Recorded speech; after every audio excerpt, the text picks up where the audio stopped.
Magandang umaga po sa bawat isa. Buksan po natin ang ating mga dalang Biblia. Tuloy po natin ang ating pag-aaral.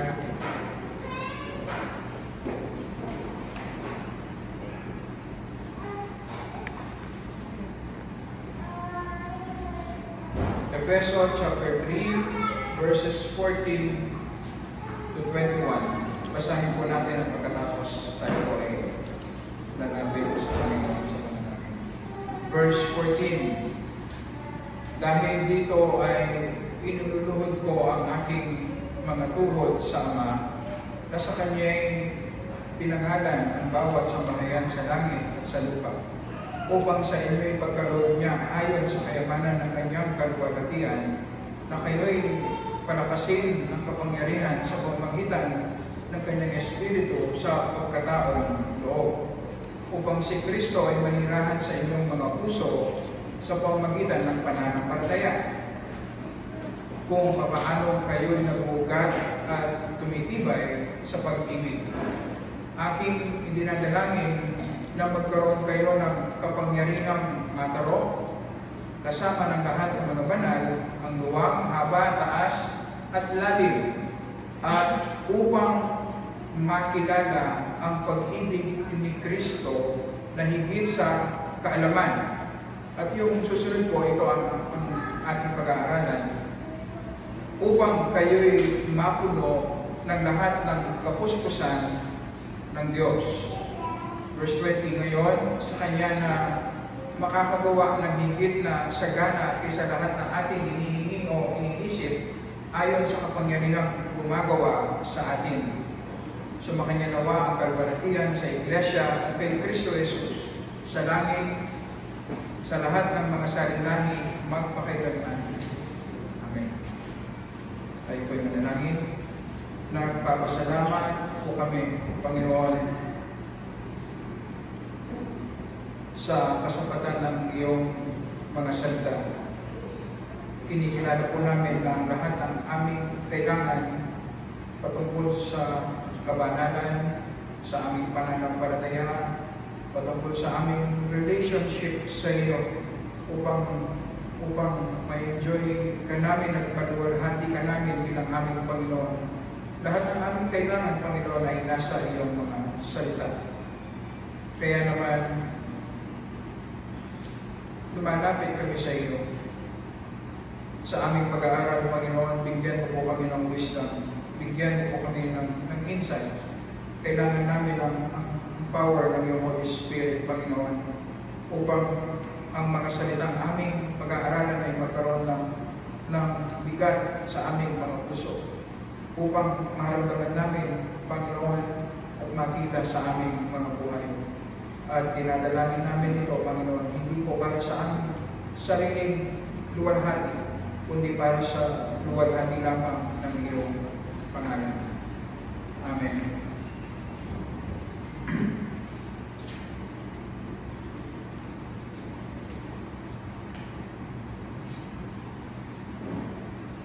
Sa ating pagpapatuloy, pinag-aaralan po natin ang panalangin ni Apostol Pablo para sa mga Ephesians.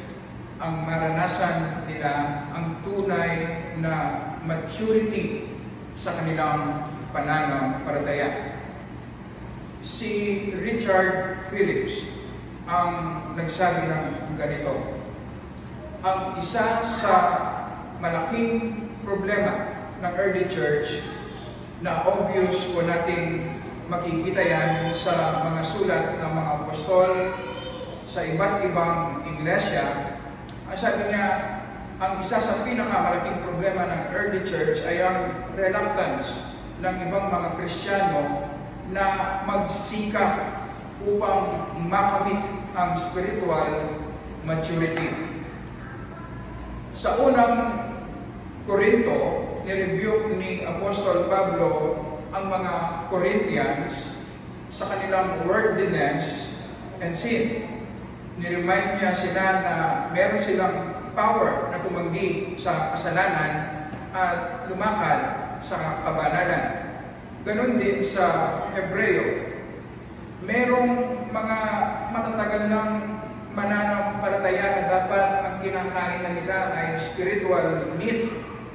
Pero hanggang ngayon, ang sabi ni Apostol Pablo, ay sanggol pa rin sila sa pananampalataya at ang kanilang diet, ang kanilang kinakain ay spiritual milk pa rin. Ang exhortation ng writer ng Hebrews ay kailangan silang mag-mature sa kanilang pananampalataya. Sa sulat naman ni Apostol Pablo sa Efeso, ang church sa Efeso ay relatively stable na church. Kasi wala tayong makikitang mga problema na dinil ni Apostol Pablo sa kanyang sulat sa Efeso. Ganun pa man, kailangan nilang mag-grow sa kanilang pananampalataya. Kaya ito ang panalangin ni Apostol Pablo para sa mga Ephesians at para sa atin din na mananampalataya ngayon, na tayo ay mag-grow. Maranasan natin ang mataas na level ng spiritual maturity. Sa New Testament, makikita natin na palaging dinidil ang problem ng perpetual immaturity. Tama na ang isang Kristiyano ay mag-uumpisa na isang baby sa pananampalataya. Wala pong Kristiyano na pagkatapos niyang ma-convert ay agad-agad mature na siya. Wala pong gano'n. May proseso na pinagdadaanan upang mag-grow tayo at ang haba ng proseso ay iba-iba yan sa bawat mananampalataya. Ang sinasabing problema ng New Testament ay ang pagpapatuloy na immature sa pananampalataya ng isang Kristiyano. Ang isang mananampalataya na hindi nag-grow, ang isang mananampalataya na nagiging kontento na immature sa kanyang pananampalataya. Ito ang problem ng maraming mga iglesia noon at ito rin ang problema ng maraming mga Kristiyano ngayon.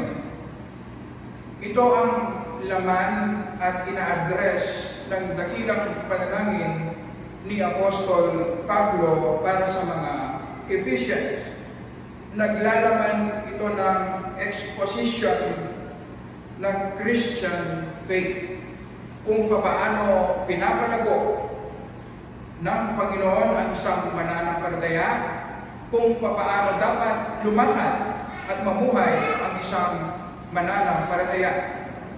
Sa panahon natin ngayon na iba-iba ang kaparaanan ng mga Kristiyano upang lumago sa kanilang pananampalataya, sa panahon natin ngayon na napakadalang mulang makakita ng tunay na maturity sa maraming mga mananampalataya, napakahalaga ng pag-aaral natin kung saan isinasaad ni Apostol Pablo sa pamamagitan ng kanyang panalangin kung papaano tayo pinapalago ng Panginoon sa ating pananampalataya. Ito ang laman ng panalangin ni Apostol Pablo dahil ito ang layunin at kalooban ng Panginoon para sa atin na mananampalataya. Sa panalangin ni Apostol Pablo, pataas ng pataas, step by step, na umaakyat na parang sa hagdanan ang mga prayer request ni Apostol Pablo hanggang sa marating niya ang pinakamataas, ang summit, ang climax ng kanyang panalangin. Unang panalangin ni Apostol Pablo na maranasan ng mga Ephesians ang power ng Holy Spirit sa kanilang inner being. Ano ang purpose? Upang ang Panginoong Jesus ay magdwell ng komportable sa ating mga puso.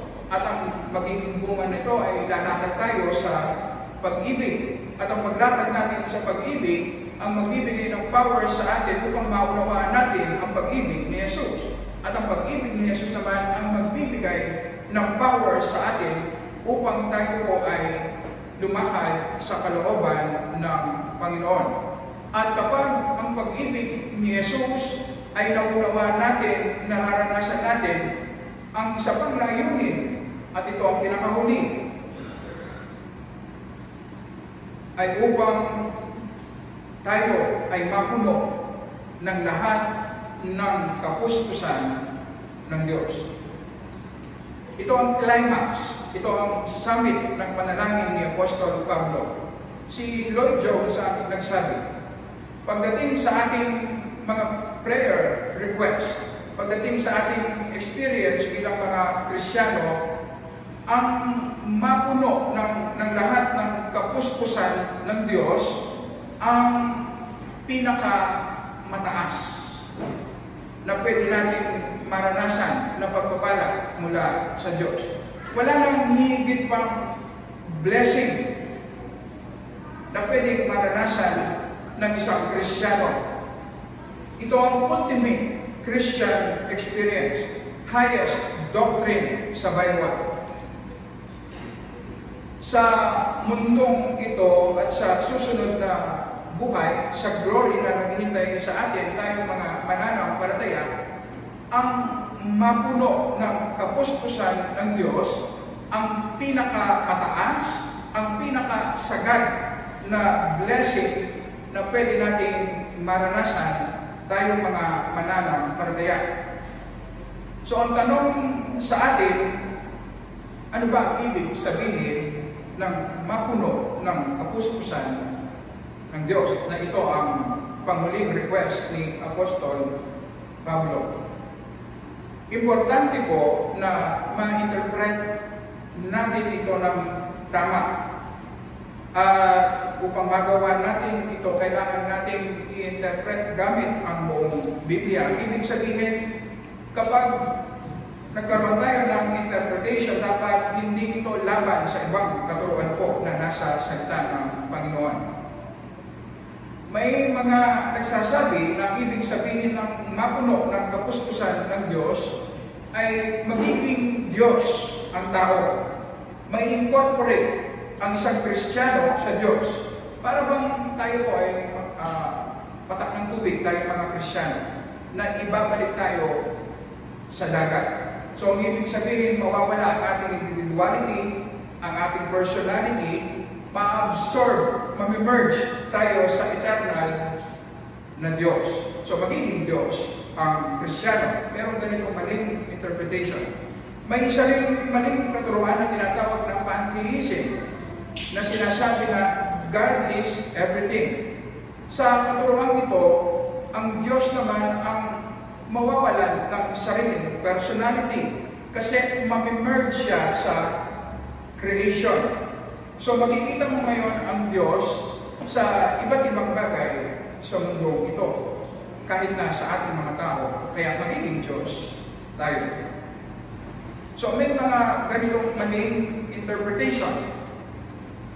Ang dalawang maling katuruan na ito ay itinatama ng salita ng Panginoon na itinuturo sa atin ang essential distinction sa pagitan ng Diyos at ng tao, sa pagitan ng Creator at ng creation. Ang tao ay hindi magiging Diyos at ang Diyos ay hindi magiging tayo. Imposible na makontain sa isang human being ang buong kapuspusan ng Diyos, na ang magiging bunga ay magiging Diyos tayo. Imposible po. Malinaw natin makikita yan sa incarnation ng ating Panginoong Yesus. Ang ating Panginoong Yesus upang siya po ay magkaroon ng katawang tao kamukha ng sa atin, kailangan niyang iwan ang kanyang glory. Imposible para sa tao na maging Diyos. Pero may mga kulto na naniniwala na ang tao ay magiging Diyos. Ganito po ang kaparaanan ni Satan upang ilayo tayo sa katotohanan ng salita ng Panginoon. Una, gagawin niya ang lahat upang ilayo tayo sa katotohanan ng salita ng Panginoon. Ipipersuade niya tayo na mali ang salita ng Panginoon. At kapag naman hindi tayo mailayo sa katotohanan, ang gagawin niya, kapag in-embrace natin ang katotohanan ng salita ng Panginoon, magiging labis naman o sobra ang ating kiniklaim o interpretation. So, mawawala ang right balance. Parang sa ating pinag-aaralan, sinasabi ng panalangin ni Apostol Pablo na posible. Sinasabi ng Word of God na mapuno ng kapuspusan ng Diyos ang isang pananampalataya. Tatanggapin ngayon ng maraming mga tao ito, pero sobra ang kanilang i-claim, sobra ang kanilang interpretation to the point na sila ngayon ay magiging Diyos. So, ang ibig sabihin, mali pa rin ang kanilang interpretation. Anumang katotohanan, kapag sobra ang claim o interpretation natin, magiging kasiraan sa atin, individually at bilang isang iglesia. At ito dapat ang bantayan natin sa ating personal na pag-aaral, sa ating pag-aaral sa loob ng iglesia. Napaka-importante na may strike natin ang right balance, ang right interpretation. At kung i-examine po natin ang ating mga sarili, karamihan sa mali sa ating buhay, naguugat yan sa maling interpretation o pangunawa natin sa salita ng Panginoon. Kapag kasi mali ang ating interpretation, magiging mali ang ating buhay. Isang bagay na palagi natin pinag-pray para sa ating church, na magkaroon tayo ng wisdom na ma-interpret ng tama ang salita ng Panginoon. Ganyan ang katangian ng mga false teachers. Nagiging attractive sila kasi meron silang sinasabing katotohanan. Pero ang problem, sobra ang kiniklaim nila at interpretation nila. Hindi ba yan ang problem pagdating sa Christian experience? Tama, merong biblical Christian experience. Pero may mga kampo na sobra ang kiniklaim nila na ginagawa nila ngayong mas mahalaga ang Christian experience kaysa sa Word of God at pagsunod sa kalooban ng Panginoon. So, ito yung nagiging attractive. Meron silang tama na in-embrace, pero sobra ang kanilang kiniklaim. Kaya nawawala ang right balance. Sa chapter 3 ng Genesis, kung saan tinamp ni Satan si Eve, na ang sabi niya sa kanya, ayaw pakain ng Panginoon ang bunga ng halaman dahil mayroong pinagkakait na mabuti ang Panginoon sa inyo. Na kung kainin ninyo ang bunga ng halaman na yan, mabubuksan ang inyong mga mata at kayo ay magiging Diyos, magiging kapantay ng Diyos. Naniwala si Adam at si Eve na pwede nga silang maging Diyos. Nahulog sila sa kasalanan at pinalaya sa Garden of Eden. Imposible para sa tao ang maging Diyos kahit na sa susunod na buhay. Ano nga ba ang ibig sabihin ng mapuno ng kapuspusan ng Diyos? Ang mga mag-aaral sa Bible, meron sinasabing dalawang grupo ng katangian ng Diyos. May tinatawag na incommunicable attributes. Ito ang mga katangian ng Diyos na hindi pwedeng i-impart sa tao. Ito yung mga katangian ng Diyos na inseparable sa pagiging Diyos. Halimbawa, kapag sinabi natin ang Diyos ay eternal, ang ibig sabihin ng Diyos po ay walang umpisa at wala rin siyang hangganan. Ma-appreciate natin ito kung ikumpara natin sa ating mga tao. Sa original design ng Diyos sa tao, bago dumating ang kasalanan, ang tao po ay hindi siya namamatay. Immortal siya. Magpapatuloy siya sa pangwalang hanggan. Pero ang problem, merong umpisa ang tao. Pero ang Diyos, wala siyang umpisa at wala siyang hangganan. Eternal ang Diyos. Ang immutability ng Diyos, ang ibig sabihin, hindi pwedeng magbago ang Diyos. Ma-appreciate natin yan kung makita natin ang ating sarili na tayo mga mananampalataya, kahit na tayo ay nasa susunod na buhay, sa langit, sa glory, magkakaroon tayo ng perfect knowledge sa patungkol sa Panginoon. Pero alam niyo po ba, mag-grow at mag-grow pa rin tayo at hindi titigil ang growth ng ating knowledge patungkol sa Panginoon. Ang ibig sabihin, nagbabago pa rin tayo kahit nasa glory na tayo. Pero ang Diyos po, hindi nagbabago. Ang omnipresence, ang Diyos po ay present kahit saan, sa langit man o sa lupa. Omniscience, alam lahat ng Diyos. Wala siyang hindi alam. Omnipotence, merong absolute power ang Diyos. Walang limitasyon sa kanyang kapangyarihan. Ito po ang mga katangian ng Diyos na hindi pwedeng i-impart, i-communicate sa tao. Hindi pwedeng maging eternal, maging powerful, maging omnipresent, maging omniscient, at maging omnipotent ang tao. Diyos lamang ang merong ganitong katangian. Ang pangalawang grupo naman, ito ang tinatawag na communicable attributes. Mga katangian ng Diyos na pwedeng i-impart, pwedeng i-transfer, pwedeng ibigay sa tao. Halimbawa, ang kabanalan ng Diyos. Di ba, ang utos sa atin ng Panginoon, magpakabanal tayo kung paano ang Diyos ay banal. Ang righteousness, hindi ba ang righteousness ng ating Panginoong Yesus na siyang pinasuot sa atin, tayo mga mananampalataya, kaya naging acceptable tayo, naging matuwid tayo sa harapan ng Diyos na banal. Ang goodness, ang love, ang mercy, ang compassion, ang katapatan, ang long-suffering, at iba pang mga communicable attributes. Ito yung mga tinatawag na bunga ng banal na Espiritu sa buhay nating mga Kristiyano. Ngayon natin maunawaan ang panalangin ni Apostol Pablo na mapuno ng kapuspusan ang mga Ephesians.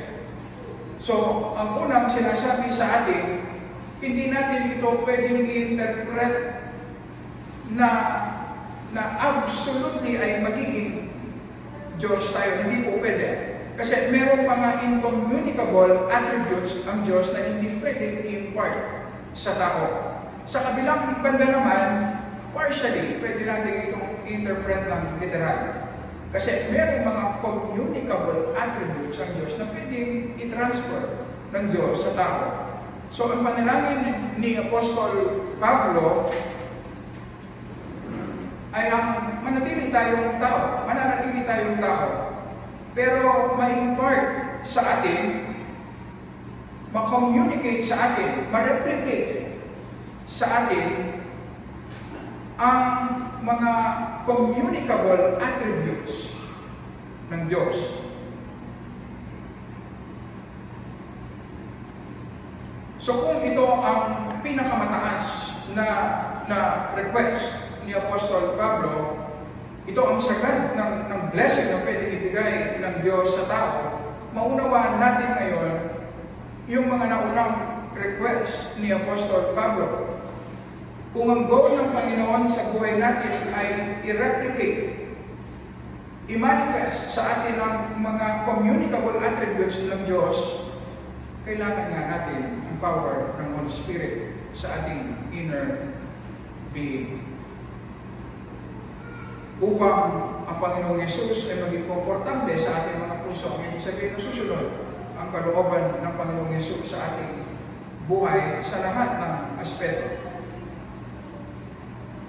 upang magkaroon tayo ng power na maunawaan natin at maranasan natin ang pag-ibig ng Panginoong Yesus sa puso natin. At ang resulta nito ay makokontrol ng Diyos ang ating buhay. At ito ang sinasabi ni Apostol Pablo na mapuno tayo ng kapuspusan ng Diyos. So ang main goal ng Panginoon ay magkaroon siya ng kontrol sa ating buhay. At sa pamamagitan ng pananampalataya, ang triune ang mabubuhay sa ating buhay. Sa pamamagitan ng Holy Spirit, mananahan ng permanente ang Panginoong Yesus. Alam po natin, ang Panginoong Yesus, sa ating Panginoong Yesus, nagdudwell ang buong pagka-Diyos. So sa pamamagitan ngayon ng ating Panginoong Yesus, ay mapupuno tayo ng kapuspusan ng Diyos Ama.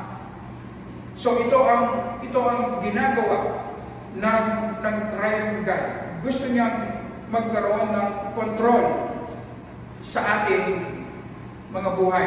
Pinapatay niya ang ating mga sarili, ang ating sariling kalooban upang ang Panginoon ang siyang mabuhay sa atin sa pamamagitan ng pananampalataya. Ito ang sinasabi ni Apostol Pablo sa Galatians, na hindi na siya ang nabubuhay ngayon, kundi ang Panginoong Yesus na sa pamamagitan ng kanyang pananampalataya. Sa Roma chapter 8, verse 29, maunawaan ngayon natin ang mga versikulong ito na palagi natin naririnig dati, pero tinatanggap na lang natin na hindi natin naunawaan ng lubusan. Roma chapter 8, verse 29, sapagkat ang mga nakilala niya ng una pa ay itinalaga naman niya na maging katulad sa larawan ng kanyang anak, upang siya ay maging panganay sa maraming magkakapatid. So ang layunin ng Panginoon ay maging kamukha tayo ng ating Panginoong Yesus. Mag-manifest sa atin ang mga communicable attributes ng Diyos. Mag-manifest sa atin ang bunga ng banal na Espiritu.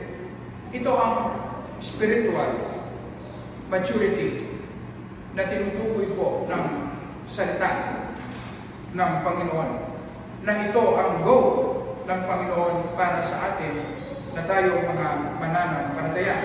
So ngayon natin makikita ang mga maraming maling katuruan o pag-unawa patungkol sa spiritual maturity.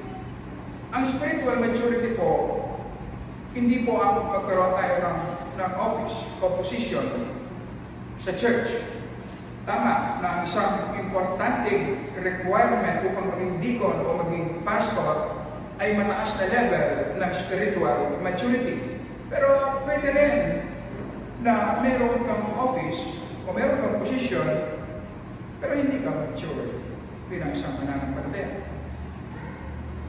Ang spiritual maturity connected sa ating knowledge sa Word of God. Pero posible din naman na meron tayong kaalaman, marami ang ating kaalaman sa Word of God, pero hindi tayo nag-grow. Ganon din sa tagal natin sa pananampalataya. Tama, ang maturity, tunay na maturity, nag-require ng time. May proseso. Pero posible din na matagal tayo sa pananampalataya, pero hindi man natin naranasan talaga ang tunay na maturity. Tama rin na ang sampungan ng maturity ay ang pagmamahal natin sa gawain ng Panginoon. Pagiging masigasig natin sa pagsunod sa mga kautusan ng Diyos.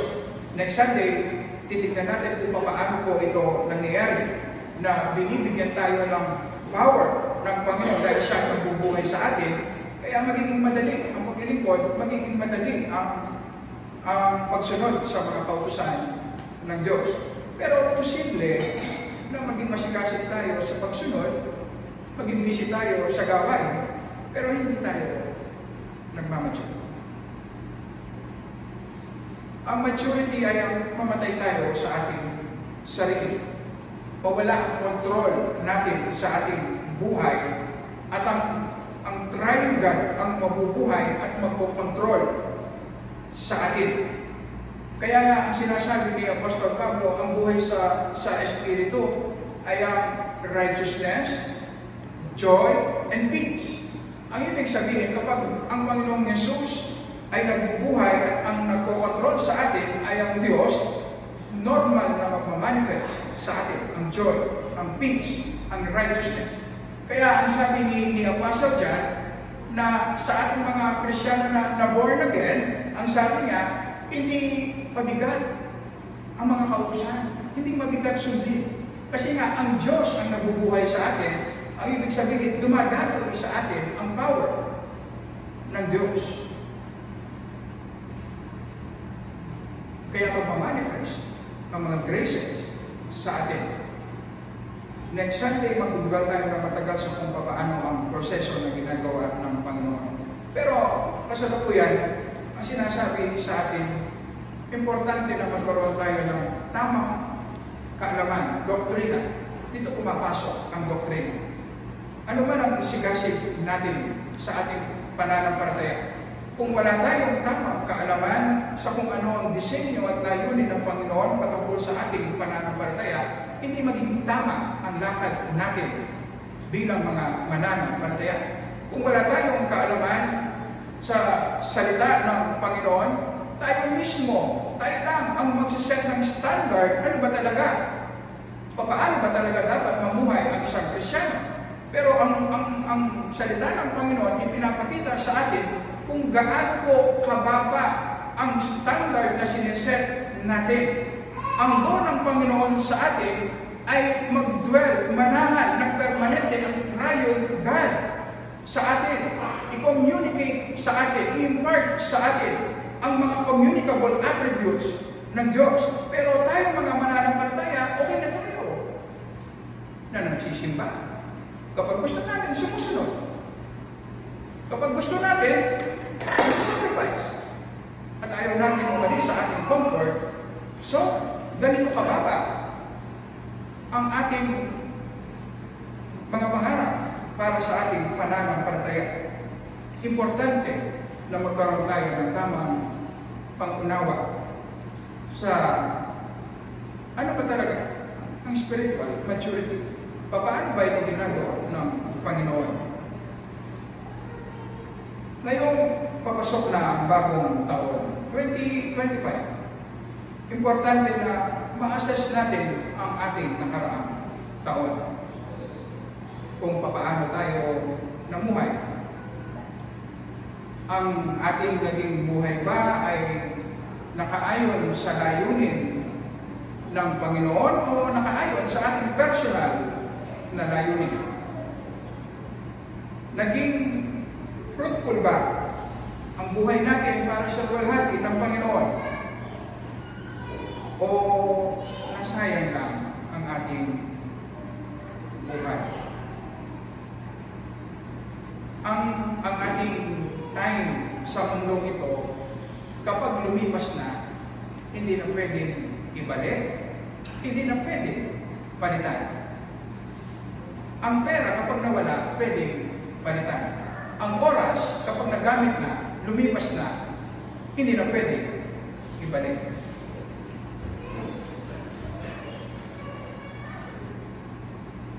Sa nakaraang taon, may nabago ba sa atin? Na-shape ba tayo ng mundong ito o na-shape tayo sa wanis ng ating Panginoong Yesus? Dahil ito ang nagmamatter sa harapan ng Panginoon. Kailangan natin masagot ang tama. Ang mga taong wala kay Jesus, ang pananaw nila sa buhay, gusto lang nilang magkaroon ng kasiyahan. At ang kasiyahan nito ay makikita sa pamagitan ng financial security. maging popular, makaranas ng pleasure, magkaroon ng insurance laban sa iba't ibang sakuna ng buhay. Para sa kanila, ang tao, kailangan mag-aral upang magkaroon ng magandang trabaho, upang mabuild ang kanyang career, upang maging successful at ma-enjoy niya ang kanyang success. Pagkatapos ay mag-retire, pagkatapos ng kanyang retirement, mamatay. Para sa kanila, ang buhay ay gano'n lamang. Nadadaan ka sa iba't ibang stages ng buhay. Mula sa pagiging bata, ikaw ay magiging matanda. Pagkatapos ikaw ay mag-aasawa, magkakaanak, magpapaaral ka ng iyong mga anak, at pag nagkaroon ng sariling pamilya, ang iyong mga anak, may iiwan ka. At pagkatapos nun, mamamatay ka na. Pero ang tanong, yun lang ba ang buhay natin sa mundong ito? Kung ikaw ay hindi mananampalataya, ganun mo lang nakikita ang buhay. Hanggang dun ka lang. Dahil ikaw ay tumatalikod sa Panginoon. Ito ang sinasabi ni Apostol Pablo sa Romans chapter 3, verses 10 and 11. Walang matuwid, wala kahit isa, walang naghahanap sa Diyos. Kaya naman, ang penalty ng kasalanan ay kaparusahan sa impyerno. Ang lahat ng pinagdadaanan ng isang tao, paghihirap sa mundong ito, ay patikim lamang sa ultimate na paghihirap sa impyerno. Kaya ang sinasabi ng Panginoon sa kanyang pag-ibig, ibinigay niya ang kanyang kaisa-isang anak, ang Panginoon Jesus, upang ang sino mang manampalataya sa kanya ay hindi mapahamak, kundi magkaroon ng buhay na walang hanggan. Sa atin po na pananampalataya, walang masama per se na mabuhay tayo na kamukha ng mga hindi mananampalataya. Kailangan natin magtrabaho, kailangan natin kumita, magkaroon ng pamilya. At ito ang venue kung saan mag-glorify natin ang Panginoon. Pero hindi ang mga ito ang ultimate goal ng ating buhay. Ang ultimate goal ng Panginoon sa atin ay ang maging kamukha ng ating Panginoon Jesus. Pag-dwell sa atin, ang komportable, ang trial, God. Hindi po masama ang maging busy sa buhay natin. Pero ang tanong, yung mga pinagkakabisihan ba natin, nagko-contribute, nakakatulong ba para sa ikalalago natin sa pananampalataya? Pwede kasing busy tayo, pero nasasayang ang ating oras. Nasasayang ang buhay natin. Kung limitado ang ating time sa mundong ito, kung limitado ang ating resources sa mundong ito,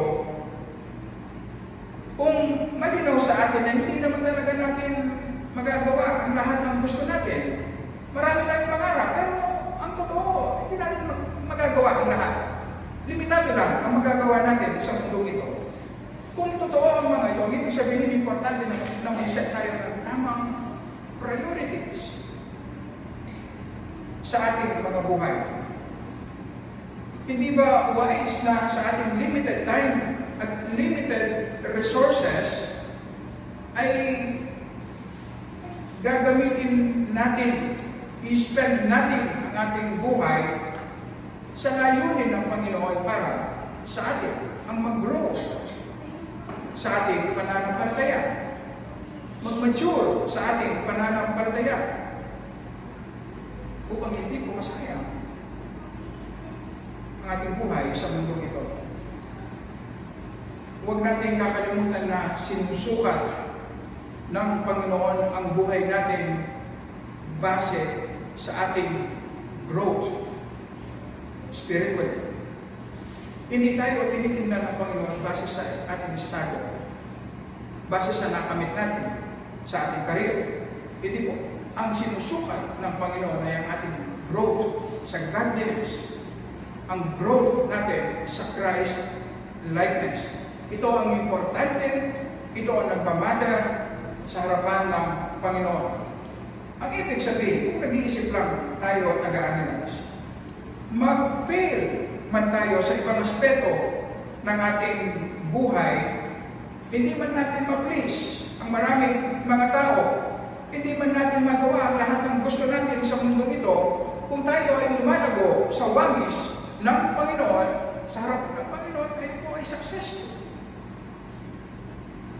Nalulugod ang Diyos sa ating buhay at nagiging fruitful. Ito po yung importante, nagiging fruitful ang ating buhay. Hindi nasasayang.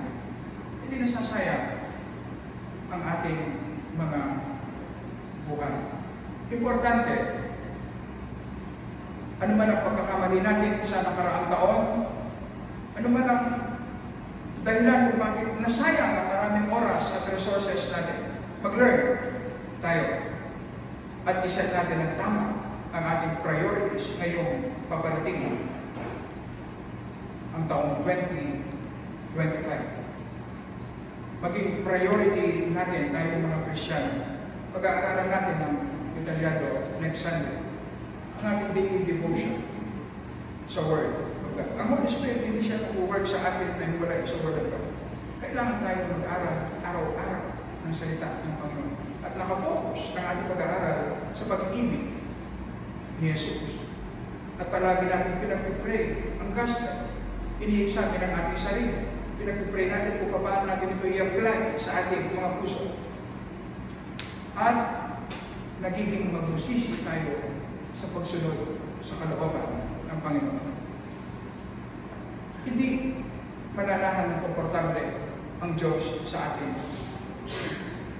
kung sinusuway natin ang kanyang kalooban. Sumusunod tayo dahil ayaw natin mag-grieve ang Panginoon na nabubuhay sa atin. At kapag tayo ay sumusunod, mabusisig, sumusunod, kahit sa mga maliliit na bagay, makikita po natin yung malaking pagkakailan. Ang Panginoon ngayon ay mabubuhay sa atin. At normal na lalabas ang power. Normal na lalabas ang righteousness. Normal na lalabas ang peace. Ang satisfaction.